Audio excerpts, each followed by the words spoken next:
ચલો કયું વિધાન સાચું છે? સંસદના ચૂંટાયેલા સભ્યોની સંખ્યા 788 છે. રાષ્ટ્રપતિ હોદ્દાના 12 સભ્યોની નિમણૂક કરે છે.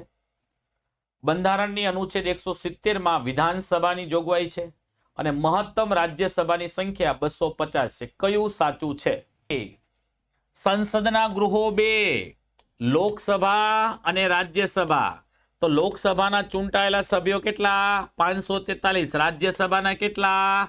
233. તો 543 32 નો સરવાળો કેટલો? 776. અહીંયા કેટલા છે? 788.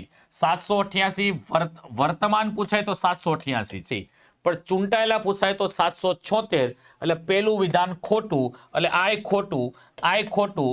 રાષ્ટ્રપતિ આ હાચું, આય હાચું અને આય હાચું. તો રાઈટ આન્સર આવશે 2, 3 અને 4.